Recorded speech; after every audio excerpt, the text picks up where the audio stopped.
अस्सलाम वालेकुम एवरीवन। बात करते हैं यहाँ पर ओवरऑल मार्केट को लेकर के ओवरऑल मार्केट की क्या अपडेट और मार्केट में चल क्या रहा है। सो गाइज फाइनली कल यूएस हाउस ने क्रिप्टो के बिल्स पास कर दिए, जिसके ऊपर काफी दिनों से डिबेट प्लस ड्रामा चल रहा था। डिबेट इस बात के ऊपर चल रही थी कि ये बिल्स जो है वो पास नहीं होने चाहिए, और ड्रामा इस चीज का था, आपने देखा होगा 2 दिन पहले भी वोटिंग हुई, उससे एक दिन पहले भी वोटिंग हुई, और जब वोटिंग का टाइम होता था तो वहां पर मेंबर मौजूद नहीं होते थे। अगर वोटिंग होती थी तो वोटिंग कंप्लीट नहीं हो रही थी। खैर फाइनली कल वोटिंग जो है वो कंप्लीट होगी, बिल भी पास हो गए। कोई भी बिल अगर पेश किया जाता है वो 3 स्टेजेस से होकर गुजरता है। पहला जो स्टेज होता है वो यूएस हाउस में जाता है, वहां पर वोटिंग होती है। अगर वोटिंग के दौरान में अगर कोई मसला बन जाता है तो रिजेक्ट कर दिया जाता है। और अगर वहां पर 435 वोट में से 218 वोट अगर यस हो जाते हैं तो वो बिल पास हो जाता है। अगर नो में अगर 218 आ जाएंगे तो वो रिजेक्ट हो जाएगा। अगर वोट वहां पर कंप्लीट नहीं होंगे तो वो फेल हो जाएगा। उसको दोबारा से रिकंसीडर करने के लिए दोबारा कॉल दी जाती है। और उसके बाद सेकंड जो मरहला होता है वो सेनेट के पास जाता है। सेनेट के 100 मेंबर्स होते हैं, और 100 मेंबर में से 51 की वोटिंग चाहिए होती है, तभी जाके सेनेट से वो बिल पास होता है। 2 जगह से बिल पास होना चाहिए। और थर्ड जो स्टेप होता है वो प्रेसिडेंट के पास जाता है, और फिर वो उसको रीड करके ओवरऑल जितनी भी पॉलिसीज होती हैं, टर्म्स एंड कंडीशन, फिर उसके ऊपर साइन करता है, और फिर जाके वो एक लॉ बनता है। तो हमने देखा कल हमारे पास एक फेज कंप्लीट हो गया जो कि यूएस हाउस का था। अगर आप क्रिप्टो की बात करो, जीनियस वाला जो बिल था और क्लैरिटी वाला, वो ऑलरेडी पहले से सेनेट में पास हो चुका हुआ था। 68 वोट उसको पहले से मिल चुके थे मंथ ऑफ जून में। अब बस साइन होने की देर है। डोनाल्ड ट्रंप ने आज रात को 11:30 पर पाकिस्तान टाइम के मुताबिक उन बिल्स के ऊपर साइन कर देना, और उस वक्त मार्केट अच्छी खासी बूम करती हुई नजर आ सकती है। और इसके अलावा और क्या क्या चल रहा है मार्केट में, अब उसके ऊपर भी बात कर लेते हैं। वोटिंग से पहले हमने देखा यहाँ पर जो डोनाल्ड ट्रंप की आप कह सकते हैं पीए है, उसने यहाँ पर इंटरव्यू के दरमियान में उस वक्त बोला कि ट्रंप ने बोला है कि जितने भी बिटकॉइन और जो बाकी की क्रिप्टो हैं, उनके ऊपर जो ट्रांजैक्शन वगैरह होती है उनको वो सपोर्ट करेंगे टैक्स के मामले में। मतलब जो टैक्स वगैरह होगा उसके ऊपर वो उनको अच्छी खासी सपोर्ट करेंगे। तो ये काफी बड़ी और एक बुलिश न्यूज थी। और उसके अलावा हमने देखा कल यूएस ने इंपोज किया 93.5% टैरिफ लगाया बैटरी के ऊपर जो चाइना से आती है। तो खैर ये तो आपको पता है टैरिफ वगैरह तो लगता ही रहेगा। उसके अलावा कल हमने देखा यहाँ पर एसईसी के जो चेयरमैन है उन्होंने भी कल कांग्रेचुलेशन का ये जो हमारा जीनियस एसीटी का बिल पास हुआ है उसके ऊपर। और इसके अलावा क्या चल रहा है मार्केट में वो भी हम देख लेते हैं यहाँ पर। हाँ, यूएस जो है जो प्रेसिडेंट है डोनाल्ड ट्रंप, उन्होंने बोला है कि जो $9 ट्रिलियन की रिटायरमेंट मार्केट है अब क्रिप्टो में इन्वेस्टमेंट करने के लिए उनके लिए भी ओपन कर दी गई है। आपको पता है पहले इसके ऊपर डिबेट चल रही थी और इसको अलाउ नहीं किया जा रहा था, अब उसको भी ओपन करने जा रहे हैं।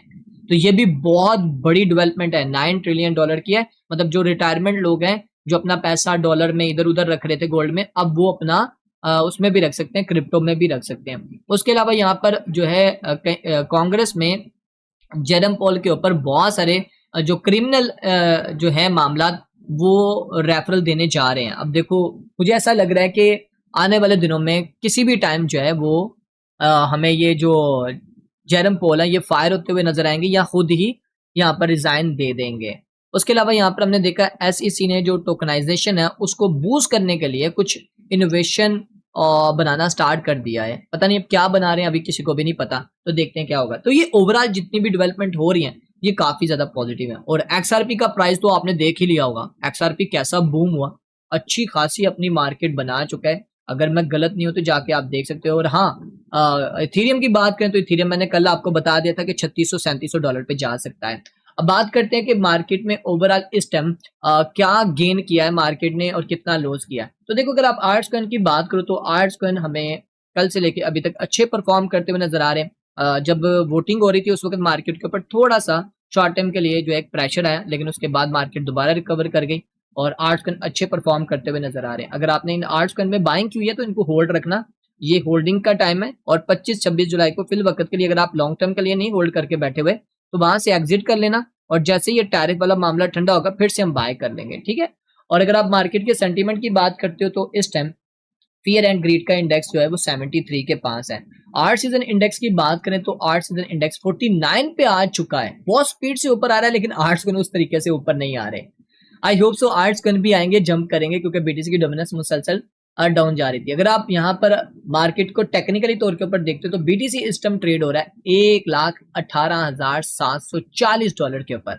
मतलब बीटीसी के ऊपर फिर से थोड़ा सा हमें यहाँ पर प्रेशर देखने को मिल रहा है, और ये प्रेशर सिर्फ और सिर्फ ये लिक्विडिटी लेना है, बस और कुछ नहीं है। तो बीटीसी ये सारी लिक्विडिटी लेने आ रहा है, और जैसे ही अपनी ये लिक्विडिटी ले लेगा देन फिर उसके बाद दोबारा से बीटीसी आपको अपसाइड की तरफ जाता हुआ नजर आएगा।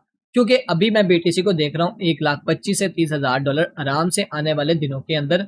हो सकता है थोड़ा बहुत नीचे की तरफ आए, लोगों को यहाँ पर पैनिक करे, तो ताकि लोग यहाँ पर अपनी पोजीशंस को क्लोज करके यहाँ से एग्जिट कर लें, ऐसा कर सकता है। और मैंने आपको बताया हुआ जब तक ये ब्लैक लाइन से ऊपर है $1,15,000 की जो ब्लैक लाइन बन रही है तब तक तो हम सेफ है। और मैं ये चाहता हूँ कि जो वीकली कैंडल है वो $1,20,000 से ऊपर हो। अगर $1,20,000 से ऊपर होती है तो ओवरऑल मार्केट के लिए पॉजिटिव होगा। और अगर आप बात करें यहाँ पर इथेरियम को लेकर, तो इथेरियम के बारे में मैंने कल आपको बताया था कि इथेरियम मजीद पंप करेगा। लास्ट टाइम मैंने आपको टारगेट दिया था $3,350 से $3,400। उसके बाद मैंने आपको बोला था कि इथेरियम अगर इस लेवल को ब्रेक करने में कामयाब हुआ तो इसका नेक्स्ट जो होगा टारगेट वो होगा यहाँ पर पहले 3800 पे जाएगा, ठीक है। 38 पहले ये 3600 समथिंग को टच करेगा, फिर उसके बाद ये 3800 पे जाएगा, उसके बाद ये आपको दोबारा से ऑल टाइम हाई की तरफ जाता हुआ नजर आएगा। और अभी क्या बाय कर सकते हो इथेरियम को? आपके नहीं, देखो आपको अगर यहाँ पर बाय करना है ना तो अपना एसएल मस्ट लगा के करना, मस्ट लगा के ऑलमोस्ट तकरीबन $3400-3500 के करीब अपना एसएल लगा लेना। अगर ये नीचे आए भी तो टेंशन ना हो, दोबारा से आप उसको रिकवर कर सको, ठीक है। तो ये लाजमी। और स्पॉट में बाय करना, फ्यूचर वाले तो लॉन्ग टर्म का माइंड मत सोचो, ठीक है, वो अपने हिसाब से यहाँ पर प्लानिंग कर सकते हैं। और रही बात यहाँ पर बीटीसी की डोमिनेंस को लेकर, तो बीटीसी की डोमिनेंस मुसलसल डाउन साइड पे जा रही थी, अभी दोबारा से यहाँ पर उसको एक सपोर्ट मिल रही है और दोबारा अप साइड पे जा रही है। आर्ट्स कन थोड़ी हो सकता है अभी आपको करेक्शन करते हुए नजर आए, तो पैनिक मत हो जाना। बीटीसी की डोमिनेंस इंशाल्लाह नीचे की तरफ भी गिरेगी और अच्छा खासा डंप आने वाला है बीटीसी की डोमिनेंस में भी। और बीटीसी की डोमिनेंस नीचे गिरती है तो फिर आपके आर्ट्स कन मजीद पंप करेंगे। हमारे पास अच्छी खासी स्पेस, अगर आप यहाँ पर देखो ना, आर्ट्स कन के लिए अच्छी खासी स्पेस है। अगर आप सिर्फ 43.26% तक भी लेके चलते हो ना तो आपके आर्ट्स कन 2x 3x दे जाते हैं आपको आराम से। आई होप सो ये month of August, September, October, November, December market के लिए अच्छा साबित होगा। तो फिल वक्त के लिए ओवरऑल अपडेट यही है मार्केट के लिए, और कुछ भी इसके अलावा नहीं है। बाकी इंशाल्लाह रात के लाइव सेशन में बाकी की चीजें डिस्कस करेंगे। और हाँ, अगर आपको फ्यूचर के फ्री सिग्नल्स चाहिए तो फिर आप हमारी कम्युनिटी का हिस्सा बन सकते हैं। आपने करना क्या है, बैंक एक्सचेंज के ऊपर आपने अपना अकाउंट बनाना है, उसका लिंक जो है वो आपको इस वीडियो के डिस्क्रिप्शन में मिलेगा। अकाउंट बना के डिपॉजिट कर लें और फिर आपने व्हाट्सएप चैनल को फॉलो करके वहां पर हमें मैसेज करना है, तो फिर हम आपको ऐड करेंगे। ओके गाइस, तो मिलते हैं अब नेक्स्ट वीडियो में। अपना ख्याल रखें, टेक केयर, अल्लाह हाफिज।